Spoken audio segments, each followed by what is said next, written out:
نبی پاک صلی اللہ تعالیٰ علیہ وسلم نے جب پرانی امتوں کی عمریں دیکھی، نہ کسی کی 1000 سال ہوئی، کسی کی اس سے زیادہ ہوئی، تو اللہ کے محبوب علیہ السلام کے دل مبارک میں یہ خیال آیا کہ میری امت کی عمریں تو بڑی تھوڑی ہوں گی، تو کیسے اتنی لمبی نیکیاں کر سکیں گے؟ تو اللہ تعالیٰ نے پھر لیلۃ القدر عطا فرمائی۔ گویا اس ایک رات میں جو آدمی نیکی کرے، 1000 دن نہیں۔ کتنا لوگوں کو شوق ہے کہ کوئی ایسا جیک لگے، یکدم میری ساری چیزیں بڑھ جائیں، تو اس پر بھی تو ذرا غور کرے نا۔ یہ ایک رات 1000 دن سے نہیں، 1000 مہینے سے افضل ہے۔ 1000 یکدم آپ کی نیکیوں کی عمر 1000 ماہ تک چلی جاتی ہے۔ کتنی بڑی فضیلت کی بات ہے۔ میرے رسول کریم صلی اللہ تعالیٰ علیہ وآلہ وسلم خاص توجہ دلاتے، اس رات کے حوالے سے خاص توجہ دلاتے۔ اور یہ رات کب ہوتی ہے؟ صحیح حدیث میں موجود ہے، نبی پاک صلی اللہ تعالیٰ علیہ وسلم نے فرمایا کہ اسے رمضان کے آخری عشرے میں تلاش کرو۔ گویا یہ جو 5 طاق راتیں ہیں نا، 21ویں، 23ویں، 25ویں، 27ویں، 29ویں، ان طاق راتوں میں اس رات کو تلاش کرو۔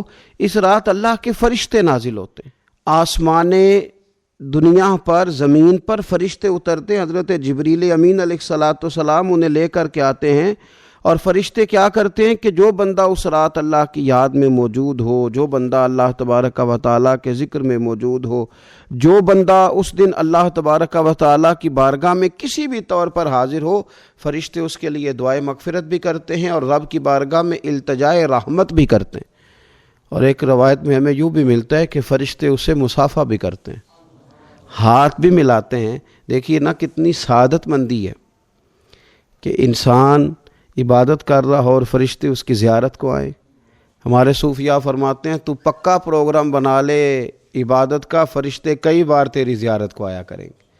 اور پھر ایک اور بات یہاں بڑی قابل توجہ ہے کہ انسان جب محسوس کرتا ہے نا مجھے کچھ دیکھ رہا ہے، تو ذرا اس کی عبادت کا انداز بھی تھوڑا تبدیل ہو جاتا ہے۔ تو اگر یہ ذہن ہو ہمارا کہ ہمیں فرشتے دیکھ رہے ہیں اور وہ والی مخلوق دیکھ رہی ہے جو ہماری ڈائری ڈائریکٹ لے جا کے ہمارے رب کی بارگاہ میں پیش کرے، تو پھر کچھ زیادہ ہی توجہ مسلمان کی ہونی چاہیے، زیادہ ہی انہماک ہونا چاہیے، وہ کھو جائے۔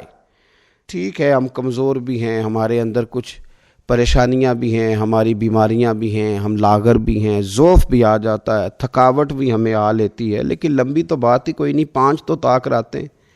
حضرت سیدہ عائشہ صدیقہ رضی اللہ تعالیٰ عنہا ارشاد فرماتی ہیں کہ جب رمضان کا آخری عشرہ شروع ہوتا تھا نا، تو نبی پاک اپنی کمر کس لیتے تھے عبادت کے لیے، خود بھی رات کو اٹھتے تھے، ہمیں بھی جگاتے تھے، کیونکہ سونے کے دن تو نہیں ہے، تو جاگنے کے دن ہیں۔ ساون کی کالی راتوں میں جب بوندا باندی ہوتی ہے، وہ راتوں کو اٹھ اٹھ روتے ہیں جب خلقت ساری سوتی ہے۔ یہ رب کے بندوں کی شان ہے۔ اور ویسے بھی درویش کہتے ہیں کہ رات پوے تے بے درداں نو نیند پیاری آوے، درد منداں نو تے یاد سجن دی سوتیاں وی آن جگاوے۔ تو یہ وقت ہے خاص، اس خاص وقت اس بات کی طرف ضرور توجہ کرنی چاہیے۔ اور یہ جو کہا گیا نا کہ فرشتے نازل ہوتے ہیں بِإِذْنِ رَبِّهِمْ مِنْ كُلِّ امر، اللہ کے حکم سے آتے ہیں اور ہر کام کے لیے، ہر امر خیر کے لیے آتے ہیں۔ تو اس میں بھی ہمارے مفسرین نے لکھا ہے کہ وہ تمہارے لیے پورے سال کا فیصلہ کریں گے کہ تمہیں کیا دیا جائے گا، تم کیا حاصل کرو گے اللہ تبارک و تعالیٰ کی بارگاہ سے۔ تو اس کا معنی یہ ہوا کہ پھر تو یہ لینے کی رات ہے۔ ایسا نہ ہو کہ فرشتے آئے ہوں رب کی بارگاہ سے، یہ پیغام کرم ہو کہ دینا ہے اور لینے والے سو رہے ہوں، وہ آرام میں ہوں۔ تو یاد رکھیں خیرات اسی کے پیالے میں آتی ہے جس کا پیالہ سیدھا ہوتا ہے، اور اگر پیالہ ہی سیدھا نہ ہو تو خیرات پھر پیالے میں نہیں آیا کرتی۔ تو پھر اس کو جو کہا گیا نا کہ یہ سلامتی والی ہے، تو اس میں ایک اور بات بھی ہمارے پھر مفسرین نے لکھی ہے کہ اس رات، شیطان تو ویسے ہی قید ہے، اس رات بندے کا نفس بھی نہیں اسے تنگ کرتا۔ یہ طاق راتیں اتنی حسین ہے کہ تھوڑی سی بندہ ہمت کرے تو اللہ عبادت کے لیے اس کے دل کو قرار عطا کر دیتا ہے، اسے سکون ملتا ہے، طبیعت ٹھنڈی ہو جاتی ہے، اور وہ بڑے ذوق کے ساتھ اللہ کی عبادت کرتا ہے۔ خوب بیداری کا مظاہرہ کریں طاق راتوں میں۔